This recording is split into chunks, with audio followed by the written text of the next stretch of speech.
Hello everyone and welcome back for the first time in a long time to Marvel Crisis Protocol. I was kind of getting the Marvel fix from playing through Marvel Zombies, and that's done now until the Wave 2 stuff ships, so it's as good a time as any to return to Crisis Protocol. And today we're going with an 18 threat match between the Sentinels and the X-Force. Second video, I think, using the updated Crisis cards that are only currently available as a free PDF on the AMG website.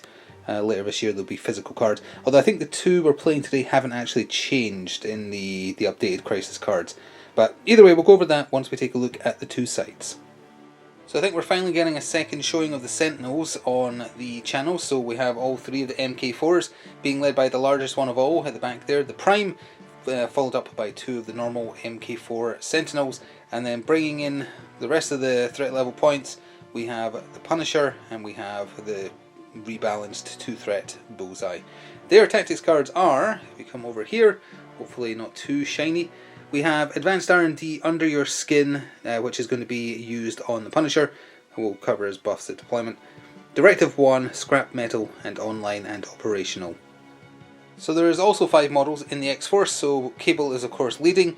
We have Deadpool, Colossus, and X-23 as part of the affiliation bonus. Or it's the affiliation, I should say, and the original Human Torch is coming along. It was second time on the channel for him as well, I think. Just to see how he does, because he didn't have a great first showing. So their tactics cards over here are Escort Safety, Indomitable, Cat and Mouse, Pretty Sneaky Sis, and Exceptional Healing. And here we have the two Crisis cards being played today. Printouts again from the updated PDF, but as I said earlier, I'm pretty sure these two are identical to what they used to be. So the threat value being played is the classic Fear Grips world, is where they terrorize cities. So it is the hammers on the map. Set up D, 1 victory point for holding a hammer, and tactics cards cost more. Then we also have Riot Spark over Extremist 3.0, that's the 4 Extremist consoles. You can interact with one to heal a model within 2. And it's 1 VP for each one that you control during the cleanup phase. Also using setup D, so there is a console there under that hammer. We also have a console under that hammer, a console under that hammer over there, and if we come around this end of the table real quick, there is the last hammer with the final console underneath it as well. So we'll get both sides to be set up and then be back at deployment. So we're set up and good to go. The X-Force are to the right of your screen, the Sentinels are to your left, and it will be the X-Force taking first activation in Battle Round 1. But let's cover those cards. Under Your Skin, that was already talked about, it's being played on the Punisher by the Sentinels. When you include this card in your squad, choose one non-Sentinels affiliated character in your squad. It's now Sentinels affiliated. If your squad is using the Sentinels affiliation, when the chosen character is deployed, it gains a nanite token. After all characters are deployed, discard this card. The character with the nanite token gains flight and immunity to poison and bleed. Not going to put the nanite token next to Punisher, just to not clutter up the table, but he has those abilities now for the entire game, and counts as being Sentinels affiliated. For X-Force, Cat and Mouse was played. After all characters have been deployed, an X-Force character can play this card, place them within 2 of their current position, and then during their turn they can only move once. Cable used that just to go slightly further forward, so he's starting within 1 of that hammer and the console. While we're over here, Deadpool and X-23 are up in that corner. The original Human Torch is down here kind of middle of the field, and we have Colossus down here. For the Sentinels, the 2 normal Sentinels are together here. The Prime is next to them, eyeing up that closest hammer and console, and then Bullseye and the Punisher are up here on this building here. So I think that covers everything, and with that we're ready to jump in for the first time in a long time into Battle Round 1. So Colossus got the game started for the X-Force, using both his actions to move up twice his slow speed but on a slightly larger base, stopping just shy, well, just within range 1. He could have moved closer but he didn't want to. He paid his 1 power and has picked up the hammer, and as we can see the Extremist console was hidden beneath, and he is counting as contesting it. So the Sentinels sent out their new recruit, the Punisher, who can fly, not that it really mattered here, but he moved forwards twice as well. He moves medium as opposed to small, but smaller base size. He also stopped just within 1 of the console on this flank of the table, paid his 1 power to pick up the hammer, and is also contesting that console. Bit of an awkward angle, but Deadpool activated for X-Force next, moved up once, medium, and then initiated a range 4 dice bang attack on to the Punisher. We'll come around this side of the table to show the results. But the first hit did well. He managed to get 2 damage through, and he got the required hit and wild to do bang bang. And then the bang bang did 1 damage. Did not manage to get the requirements for bang bang bang though, but still pretty good. I think Punisher's got 5 on his healthy side. So a nice bit of damage there, but Deadpool obviously is giving up the chance to contest that console by choosing to do damage instead. Oh, Deadpool accidentally played into the Sentinel affiliation's hands there. Bullseye activated, he moved up twice to help the Punisher control the Extremist console there, and for his turn, well, outside of his actions, he paid to interact with the Extremist console and healed 1 damage on the Punisher. It doesn't have to be yourself, it has to be the wording is a non-dazed character within 2, so it doesn't even say it has to be a friendly, just as long as it's a non-dazed character within 2. So Punisher's back up to only having 2 damage on him, and he has 6 health on his healthy side, not 5. Well, from where she started, X-23 activated and dashed forwards, 2 movement actions to get herself right into the thick of it. Can't attack this turn, and she's not out contesting that Extremist console, but she's in a prime place to activate early next turn and hopefully do some damage to the Punisher. It was finally time for one of the Sentinels to activate, and it was the Prime himself that did, and he only used 1 action. He moved up to the far side of the Extremist console he started in front of.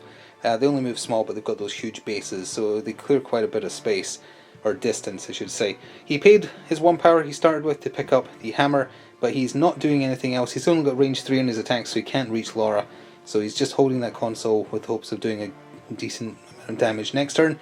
And as a reminder of how Sentinels work, well, at least when they're on their healthy side, when they end their turn, they gain 2 power. So they have a kind of weak turn 1 game, but then their turn 2 can be pretty devastating depending on if they choose to power up their basic attack with that extra power they're sitting on.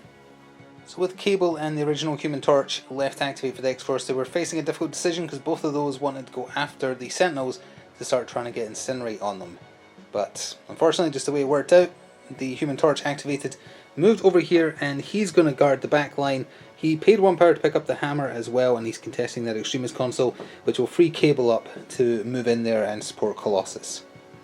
So one of the MK4 Sentinels was up, moved forwards twice with their small movement, but also making use of that big base to clear some extra ground, and is also kind of blocking the console on purpose from the direction that if Cable decided to move twice would approach from, or body slide as well. So he's trying to block him so that he doesn't really have a choice but to attack instead, because that means that Sentinel can just move in and they'll hold majority. Well, final activation for the X-Force in the first turn was Cable, and the Sentinel's plan kind of backfired thanks to Body Slide by 1. He moved small, then he paid his 2 power, because he gets 1 extra in the power phase, to Body Slide, and that made him block the console on the far side there, so that Sentinel cannot get close enough to contest, so the X-Force are keeping that unless someone gets 1 shot, and then even then it would be a draw. So the plan backfired a little bit, obviously didn't do any damage, which is bad going into round 2, but maybe the point will make the difference. Either way, it's over to that Sentinel to end off the turn. So that Sentinel moved up once because he was outside of range 3 with his basic attack. Used that without pumping in the 1 power to add dice, so just 4 dice energy. Cable didn't have anything to buff his defense with, managed to take 1 damage. That's it though, and with that we're going to go to the scoring and see how things have played out. So at the end of battle round 1, everything is even Stevens for both sides. The X-Force hold that back Extremist console and also 1 hammer there. Down here Colossus has a hammer, and the majority is X-Force as well, thanks to Cable being there, so a total of 4 points. The Sentinels, we have 1 console held here with 1 hammer on the Prime. Over there, Bullseye and Punisher hold majority over that Extremist console, and Punisher is still holding on to the hammer he picked up. So both sides, even Stevens, 4 victory points each, and with that, into battle round 2 with X-Force retaining first activation. So round 2 got started with some good old-fashioned Marvel Crisis Protocol peaks and valleys with dice rolls. I'm not sure I've missed those. Laura activated X-23, and she started with an Adamantium Slash as her basic attack. 5 dice physical with Bleed and Pierce on Wilds. She did it on the Punisher, and thanks to that, Pierce managed to do 4 damage through, which was exactly enough to daze him. She paid 1 power to pick up the hammer he dropped. She then unleashed a Claw Slash for 2 power, or 3 power, however many. 1 extra dice for the attack, also physical, also Pierce, no bleed, and managed to get Bullseye for 5, also dazing him. He has 4 health on his healthy side with his new 2-threat card, or it's not really new anymore, but his updated card. So she just got a double daze in her turn, and as part of Claw Rush, after it's resolved, she can move medium, so she's moved to the far side of the Extremist console to force the Prime to move up further if it wants to engage with her and also the console.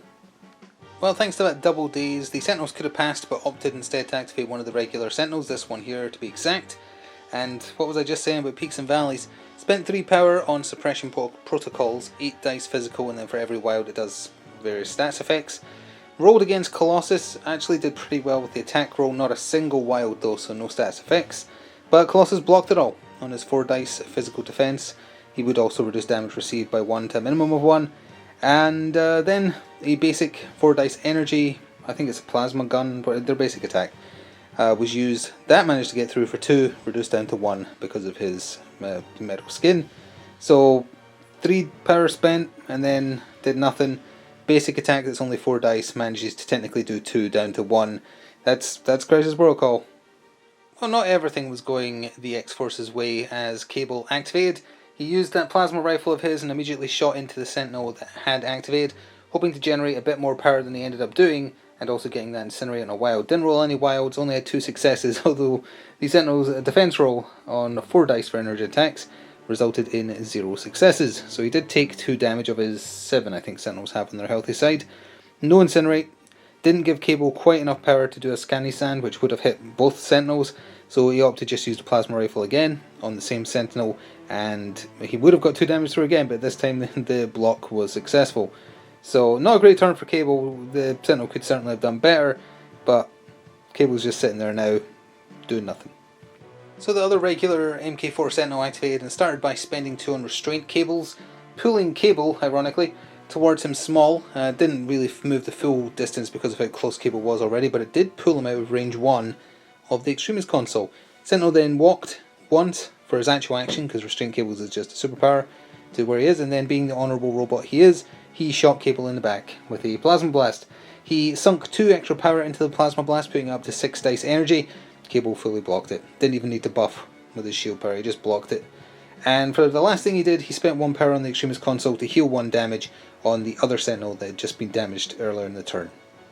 So Colossus activated for the X-Force next, and just as a matter of note to get on camera, the X-Force affiliation bonus has been getting remembered, just not mentioning it. It's just 1 die can be rerolled in 1 attack per turn, but that didn't make much of a difference here. He started by doing his basic attack, which I think is just a punch. What's it called? A strike, sorry, the most basic attack in the entire game, strike. He did it on the slightly now wounded Sentinel, and it was fully blocked. So then he did another one, and it did much better. The attack roll was pretty decent. It had a wild in it for concussive force to drain 1 power, and the Sentinel's defense roll was all blanks and skulls. So he took a full 4 damage. That puts him up to 5 in total now, because he got that 1 healed, and he's 7 health on his healthy side. So he's getting closer, but still standing, still healthy, and still contesting.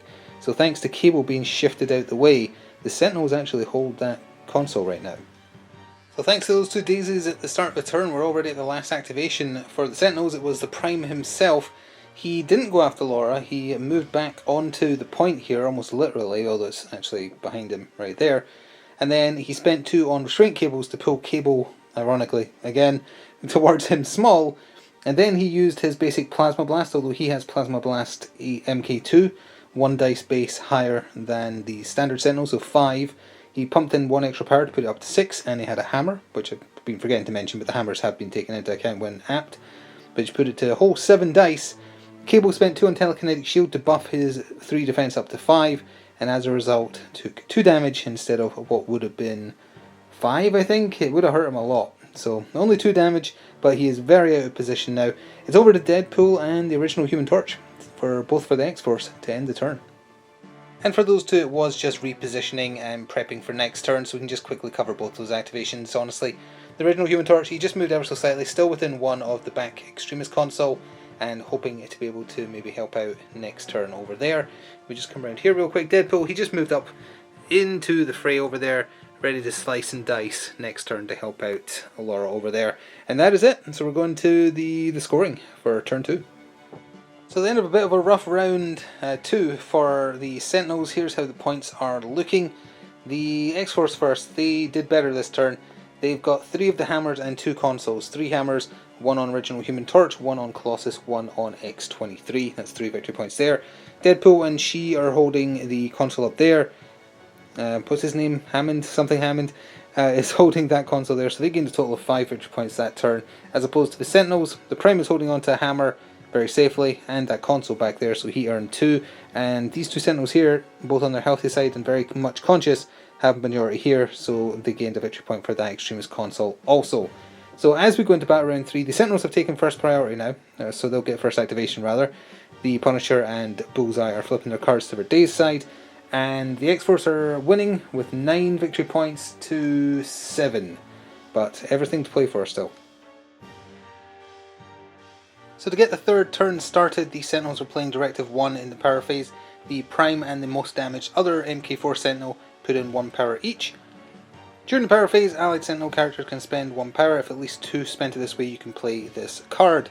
Until the end of the round, enemy characters do not benefit from stealth, cannot reroll or modify defense dice, and allied characters do not require a line of sight to attack. Pretty powerful card, so it's probably going to sit somewhere on the table to remember this in effect. And over to their first activation.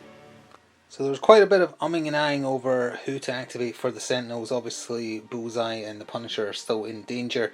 Opted in the end for the Sentinel Prime to activate to take out Cable for the turn, because otherwise he already had the power sitting to do a good Afghani-san that would hit both the other Sentinels. So the Prime activated, he did his MK2 Plasma Blast, he sunk in 2 extra power, plus he had a hammer. Oh, incidentally, wasn't 100% sure, we were not unsure whether or not Directive 1, if one of the people putting in power had a hammer, does that mean they have to put in 2? Doesn't seem like it, but we're a little unclear. Anyway, had the hammer, put in 2 extra power, rolling 8 dice I think that was in total. Cable did spend 2 to buff his defense. It did not make a difference. His defense roll had 0 successes, and he took 6. He only needed 3, so the dazed symbol is not there, but he is dazed. Didn't have a hammer, but he's at least out for the turn. Then the Sentinel Prime, for his other action, moved over here. Considered restraint cables for Deadpool, opted not to in the end because he would have to double move as he is now if he wanted to come contest this and, you know, make nobody score. Same with X-23. So opting to force that decision over potentially having to stay there, Bullseye or Punisher don't go down. So with Cable down for the count this turn, Colossus activated as he was feeling a little bit exposed, surrounded by 2 Sentinels with a lot of power. He spent 4 or 3 on an X-Slam with 1 extra die thrown in for his hammer he's holding on the wounded Sentinel with the hopes of dazing him.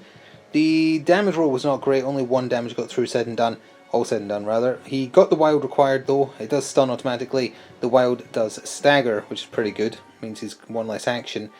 He then tried to finish him off by doing his basic strike, again with 1 die thrown in for the hammer, and didn't get through his defense, fully blocked. So Colossus is kind of just stuck there now. So just in case the Human Torch decided to come down and finish him off for the round, the wounded Sentinel activated.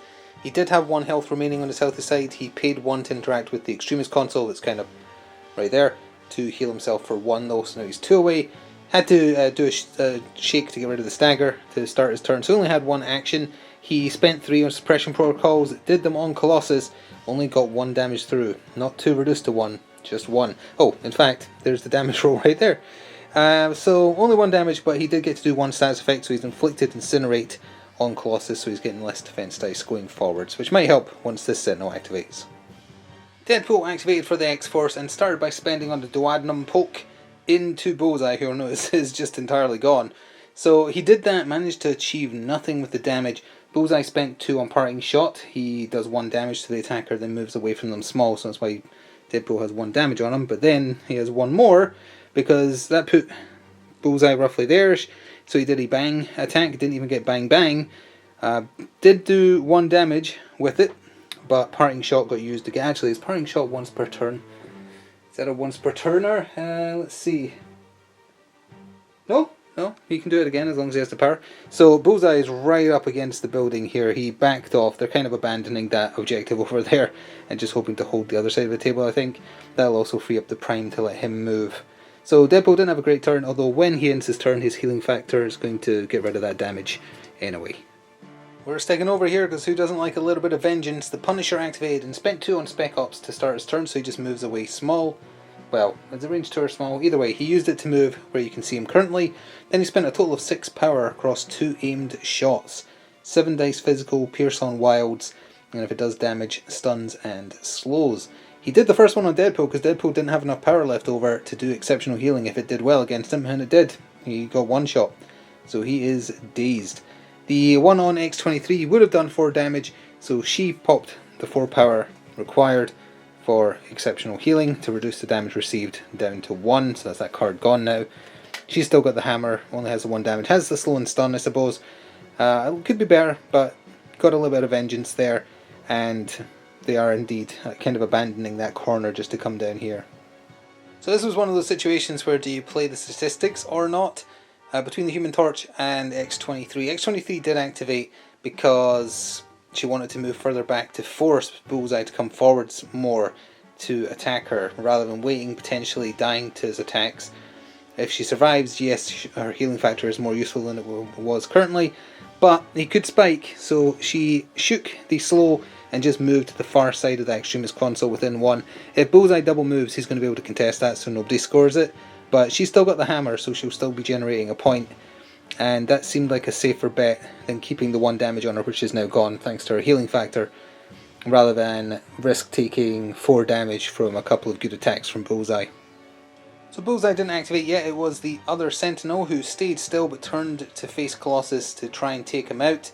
Started with a Plasma Blast boosted by 2 dice, managed to do 3 damage down to 2.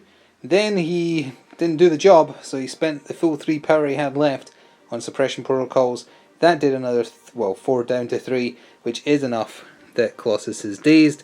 So all this, the incineration, etc. goes away. He is dazed, he dropped his hammer, but the Sentinel doesn't have enough power to pick it up. It's been dropped right there, sorry for the glare. It's been dropped there, and now it is over to the Human Torch. He might just end up staying where he is. We'll see. Yeah, the Human Torch has decided to activate and unactivate right where he is. He's generating 2 victory points. He's doing work even though he's not actually attacking. I think last time he was on the table we didn't get to see what he could really do because of new model syndrome. He got taken out nice and early. This time it's because he's doing what he needs to do. He's scoring points. So Bullseye moved up just enough that he was within range 4 of Laura over there to do Pincushion for 4 power. It's a rapid fire attack, so he gets to roll twice. It does guaranteed bleed even if he doesn't do any damage, which is just as well because she managed to fully block both rolls against him, against her rather, by him, and he didn't have enough power to do I Never Miss, so there was no chip damage going through. So the only positive there was the bleed effect on her. He didn't move up twice to contest because he's on his dazed side. She's still on her healthy side, so that she would have still won it. And that takes us to the end of the 3rd round, so let's go see how the scores are looking. So at the end of turn 3, the X-Force did get a little bit beaten up there, and Deadpool will be flipping his card over of course, but they're still ahead in points. They held 2 hammers on the Human Torch and X-23 for 2 victory points. The 3rd one they did hold is now on the floor, right down here, but they hold that Extremist console and that one as well, so they did get 4 points, taking them up to 13 of the 16 required to win. So if they get 3 somehow next turn, they will win. The Sentinels have 1 hammer on the Prime for 1 victory point.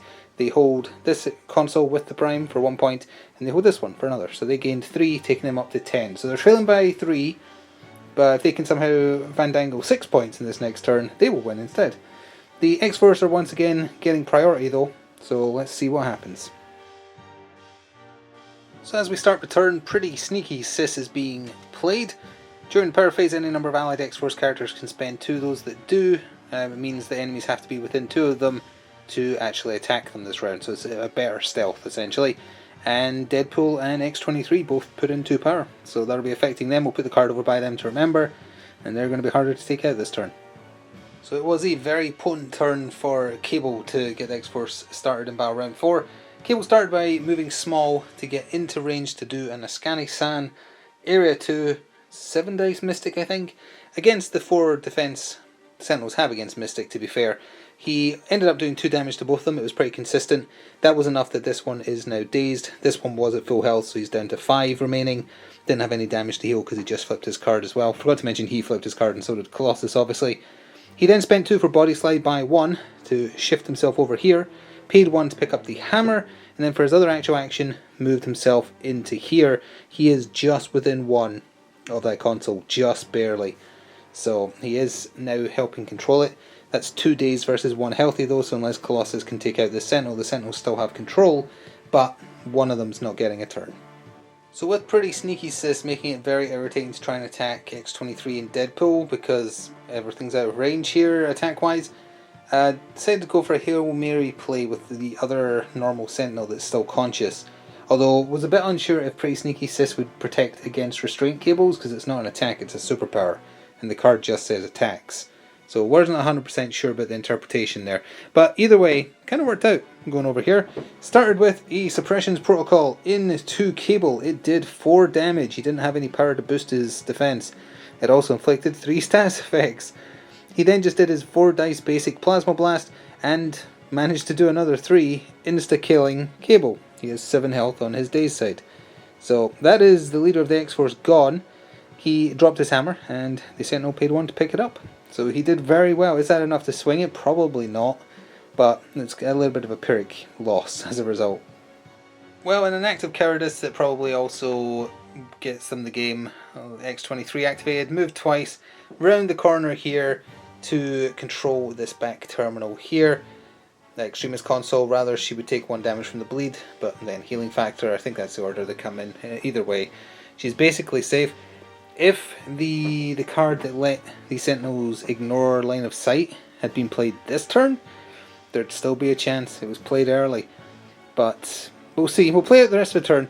But I think the kind of hiding there between the 2 of them, that's 3 victory points, which alone is enough to get them the win, regardless of what happens anywhere else. But we'll see. The Sentinel Prime took matters into his own hands to try for a Hail Mary of his own. He hopped up onto the broken monorail there, and from where he was, initiated suppression protocols on the Human Torch. If X23 had had a couple more power, she could have done escort to safety to make sure this did nothing. But thanks to being in cover, the 5 damage he would have done got reduced down to 4, which actually kept him alive on 1 health. If that had played out different, if he dropped his hammer, and well, they'd still have the console there, but they'd only be guaranteed 2 there. And that might have given them a chance, although I guess Deadpool might be able to reach over there and pick up the hammer he would drop. I'm not sure. Either way, it doesn't matter. Just kind of theorising about how it could have went, because as it turns out, the Human Torch lived on 1 health. And that's probably game right there, but let's have a quick look. So looking at the board, there's only really one thing that could have potentially worked to take out the Human Torch, although he would get to activate first. It's over to him or Deadpool or Colossus, and all he would need to do is just scarp her as far away as possible, because the one play they could have had if Punisher had had a little bit more power on him, because he has flight from the card played on him at the start of the game, he could have double moved up to here and then used that ability he has where you explode scenery next to an enemy. So he could have exploded the fence, or if he was over here, exploded the lamp, and that would have taken him out. He doesn't have enough power to use it. So all he needs to do is just run into the corner. Yes, they could take out Deadpool or just contest him because he's on his wounded side as well. That isn't going to make a difference because they either both go over there and score 1, deny 1, or contest and score 1. Either way, still net positive of 1 point, and that is not enough to swing it in their favour. So we're going to go to scoring with the assumption that one of them moves over there and contests, one of them moves over there to score, and we'll see what the final score is. So yeah, at the end of Battle Round 4, the game is over because of that last second, no chance to get that other point off of the Human Torch. Would have been another turn if that had happened. So the way it stands, the X-Force, even though they lost Cable, they've got 2 hammers on X23 and the Human Torch. They hold one of the Extremist consoles, the one behind the building there, and as a result have scored exactly 16 victory points. On the assumption that everything plays out here as shown, this console is a draw, so the Sentinels would claim this one for 1 point, they have 1 hammer on the Prime for 2 points, and they claim this one. Did they claim that one? Yes, because he's still on the Southie side and Colossus is not. So they would gain 3 points. So they got a respectable 13. They trailed by 3 points, but with that, the X-Force do win. So I know it's been a while since Crisis Protocol has been on the channel. I hope you enjoyed the return to it. Just disappeared for a little while Marvel Zombies was on the channel. You can only take so much Marvel when then you get the itch for the other game. So it is back now and then, and we'll hopefully see it again in the future. I'm not sure about some of the new releases, but at the very least, seeing some of the ones we haven't seen enough of, trying out some of the new Crisis cards I think is important as well. Hope you enjoyed though. Please do remember to show your support, and if you want to go above and beyond to support the channel, consider pressing the thanks button or becoming a channel member. It all gets reinvested in the channel to help keep videos coming. Enjoy the rest of your day, and I'll see you next time. It's time for now.